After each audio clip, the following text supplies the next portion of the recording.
Salut! Eu sou Marcos Valério XR, na madrugada de 11 de abril de 2022.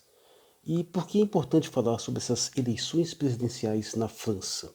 Bem, eu tenho reiterado exaustivamente nesse canal, já falei disso inúmeras vezes, que o exemplo da eleição presidencial francesa, em especial a mais recente, é emblemático no sentido de ilustrar como que funciona a manipulação do campo semântico para tentar obscurecer a visão da realidade ideológica, ao declarar que Macron é o centro e que Marine Le Pen seria a extrema-direita. Como eu já repeti isso várias vezes, acho que é interessante tocar no assunto um pouco mais detalhado, aproveitando agora que acabou de ter o primeiro turno das eleições francesas, que basicamente reeditou o que aconteceu, no caso, na eleição de 2017. Bom, esse foi o resultado desse primeiro turno. Emmanuel Macron com 27,6%, Marine Le Pen com 23,4% e com 22% Jean-Luc Mélenchon e Éric Zemmour em 7,1%. Bom, eu decidi focar nesses quatro, mas tem mais, né? Tem vários outros aí. Só que eu decidi focar do Zemmour para cima, porque apesar de ter uma distância bem grande entre ele e o Mélenchon, eu preciso desses quatro exemplos para demonstrar com mais clareza a estrutura ideológica em questão. Né? E os que estão abaixo do Zemmour, eu não poderia, por exemplo, falar na Valérie Pécresse sem falar no Yannick Jadot. Então eu deixo eles para lá. Até porque já está decidido que vai ter um segundo turno entre Macron e entre Le Pen. Mas é interessante focar nesses outros. Bem, se você observa essa imagem aqui, né, pode até estar um pouco curioso, porque eu coloquei alguns à esquerda e outros à direita. Né? E curiosamente eu posso dizer que é basicamente assim que um eleitor norte-americano, por exemplo, vê a realidade. E qualquer pessoa que tende a dividir isso entre esquerda e direita, né? Tende a ver dessa forma. E evidentemente tenta-se fazer uma leitura diferenciada e colocar um Macron no centro, ao mesmo tempo que coloca Le Pen na extrema-direita. Mas seguindo a visão ideológica que eu desenvolvi, por exemplo, nesse vídeo aqui do extremo centro, né? Que na verdade eu dou uma pincelada mais clara sobre o mapa ideológico real, eu coloco esses candidatos da seguinte forma. Temos aí, Macron é o representante perfeito do liberalismo, tanto o liberalismo cultural como econômico. E por que ele está no topo? Porque o topo representa os interesses da elite financeira. Quanto mais abaixo, mais você tende a representar os interesses da maioria da população. E é isso que eu vejo em Le Pen. Le Pen não é uma extrema-direita nesse sentido, ela está no centro também, só que está no extremo oposto, né? No extremo baixo, no extremo mais populista. Enquanto isso, o Mélenchon está aí à esquerda, tem um certo grau de liberalismo de fato, né? E o Zemmour é aquilo que eu acho que realmente merece mais o título de extrema-direita. Mas assim, quem são essas figuras? Bom, falando nesse Zemmour, é uma figura bastante curiosa. Ele é de fora da política. Ele é um escritor, é um outsider, claramente. E ele tem uns posicionamentos que podem ser mais facilmente atraídos. Até uma visão assim que se diga extremamente nacionalista, até nazista, dá para entender que alguém o veja assim, porque ele tem de fato um posicionamento um tanto hostil à imigração, e em especial um evidente posicionamento anti-islâmico. Ele é um sionista, vale lembrar, e essa questão anti-islâmica na França não cola muito, porque é bom lembrar que isso não começou agora.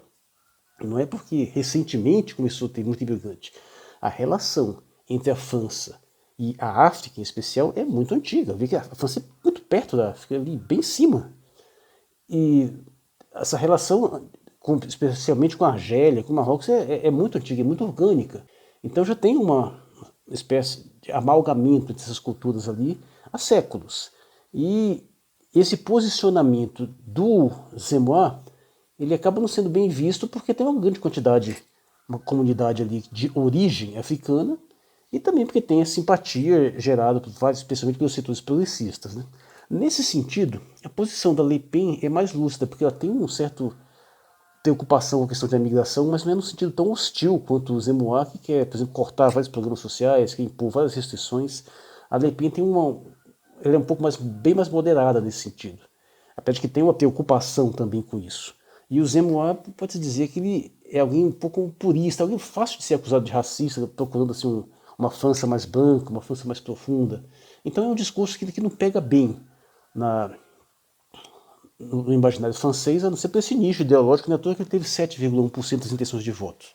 Poderia ter mais. Mas, a princípio, eu acho que tem uma certa dificuldade de se colocar. Os outros três já são relativamente veteranos da política, né? O Mélenchon, ele é um esquerdista mais clássico, assim, né? Clássico não, ele também tem um grande pé na nova esquerda, mas é um trotskista que abraça a maior parte dessas pautas da nova esquerda, mas também tem uma preocupação real com as questões mais econômicas. É um cara que fica mais próximo de um Lula. Na realidade, para fazer uma comparação com o Brasil, eu colocaria exatamente dessa forma aqui, ó. Se a gente fosse fazer esse mesmo mapa do Brasil, utilizando aquele meu vídeo que eu coloquei sobre os os 6 cenários possíveis de segundo turno para o Brasil, né? Com esses 4 candidatos relevantes. Então, no caso do Brasil, eu colocaria dessa forma, para ficar um pouco mais detalhado, porque fica muito grande essas imagens aí, a gente diminui um pouco. Aí você vê que Sérgio Moro seria o candidato perfeito do liberalismo. É difícil ter um melhor, assim, em termos de reunir as afinidades necessárias, só não tem as competências ideais.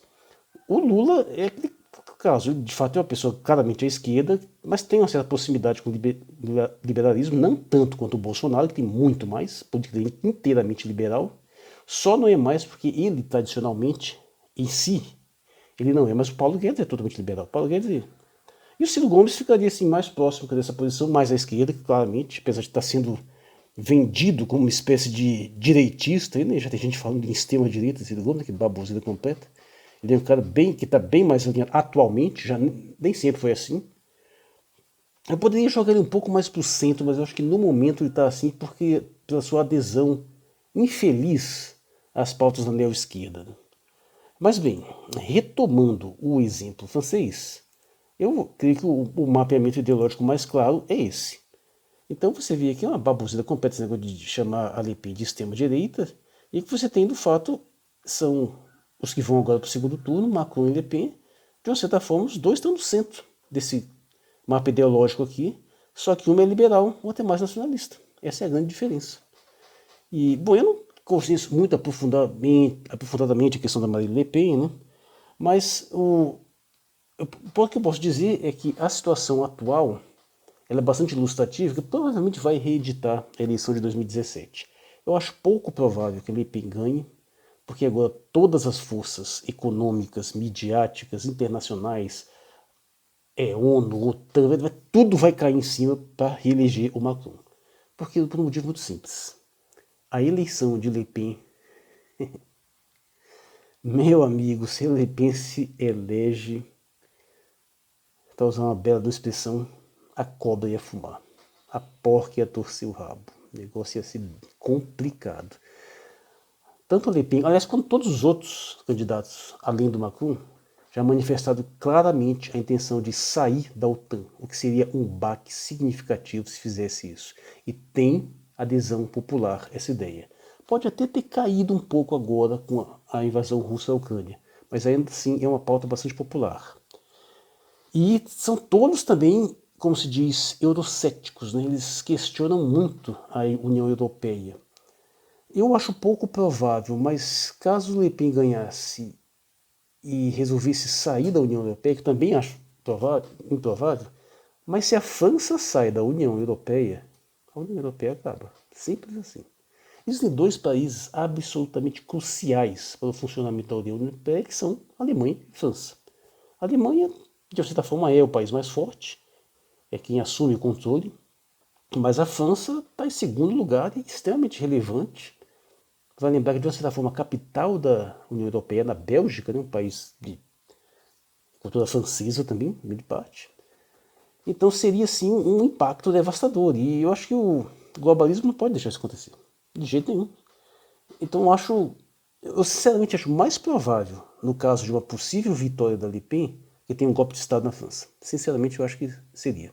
Mas eu acho que não é mais necessário, porque vai ter, eu não acredito na eleição francesa, acho que isso aí é manipulada, digo mesmo eleição americana, Digo sem medo de errar. A eleição brasileira é muito mais legítima de que qualquer uma dessas aí. Espero que também tem riscos, claro. Mas eu não creio que a Le Pen ganhe e provavelmente esse resultado aí vai ser de algum modo manipulado. E mesmo que não seja, e se acontecer ela ganhar, tenho sérias dúvidas de que ela assumiria, ou o pior de tudo, assumiria, mas não conseguiria governar e acabaria não fazendo tanta diferença assim. Para você entender um pouco melhor a degeneração, né, da política francesa, uma das coisas básicas para ter uma noção da política francesa é você conhecer algumas figuras, em especial François Mitterrand. Né? O Mitterrand, dos presidentes dessa última, que se diz Quinta República Francesa, de 60 para cá, né? Porque antes teve uma situaçãozinha meio complicada ali. Ele foi o cara que governou por mais tempo, ele ficou quase 15 anos no poder, né? E ele é um cara declaradamente socialista, bastante alinhado à esquerda. E o Mitterrand fez uma escola, então o pessoal, a esquerda tem uma referência a ele, né? E era muito badalada as eleições francesas aqui um tempo atrás. Não é só americana, não. É, eu lembro, pra você ter uma ideia, um relato pessoal, né? Quando eu era moleque, assim, 7, 8 anos, a gente ficava de olho na eleição norte-americana. Né? Então era assim, na hora do recreio, no pátio do parque, você chegava para um molequinho, e aí, quem que você vota? A eleição era entre Ronald Reagan e Jimmy Carter. Né? Você tem uma ideia do grau de colonização. Né? Nessa época, em Brasília não tinha eleições. Mas também tinha um certo interesse na eleição francesa. Ou seja, o Mitterrand é um assunto muito debatido aqui, né? O Brasil teve uma época que essa visão assim mais deslumbrada do exterior era mais focado na França do que nos Estados Unidos. E o Mitterrand chamava a atenção. Então, ele teve, quando chegou na eleição entre ele e o Jacques Chirac, né, que era um cara mais à direita, isso era bastante debatido aqui. Né? Inclusive foi o cara que sucedeu ele depois que ele terminou o segundo mandato. Eu não lembro exatamente como é que era o esquema, mas as eleições francesas são bem parecidas com as brasileiras. Né? E a diferença é que lá na política você tem um primeiro-ministro que é um pouco mais forte, mas o primeiro-ministro também é como se fosse presidente do Congresso aqui, então tem esse alinhamento, essa similaridade. Uma coisa que, por exemplo, já não é tão forte nos Estados Unidos. Nos Estados Unidos o presidencialismo é mais forte. Na França você pode dizer que é o semi-presidencialismo, que é o que estão tentando implementar no Brasil. E outra figura que você tem que também entender mais com clareza da política francesa é o general Charles de Gaulle, né? Que é uma espécie de paralelo de Getúlio Vargas seria no Brasil. Então tem muitas pessoas mais à direita que se referem a ele também, alguns tentam se afastar mais recentemente.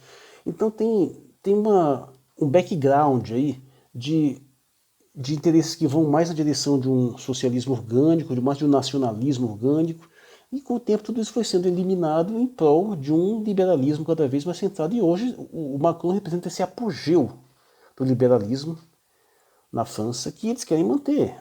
Está longe de ser o ideal. O ideal, na verdade, para a visão globalista, seria você ter dois personagens simulando uma alternância de poder, mas os dois quase que um pouquinho à direita liberal, outro um pouquinho à esquerda.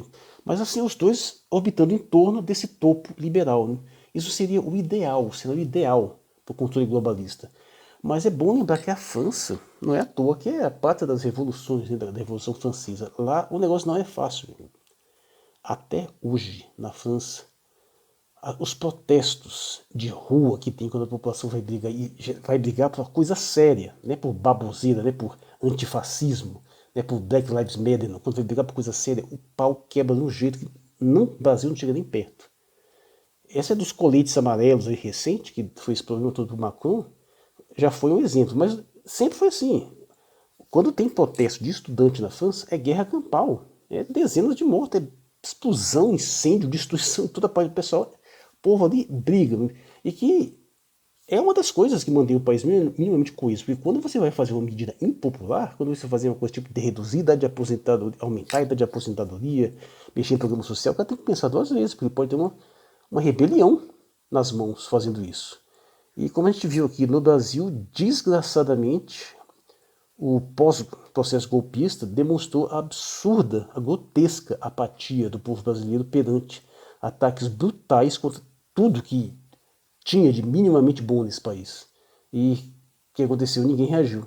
Deixaram fazer reforma da Previdência, deixaram fazer reforma trabalhista, deixaram fazer indecorosa da PEC do teto, mas mostrando a absoluta condição de massa de manobra de gado, saíram nas ruas para fazer manifestação antifascista e manifestação de Black Lives Matter.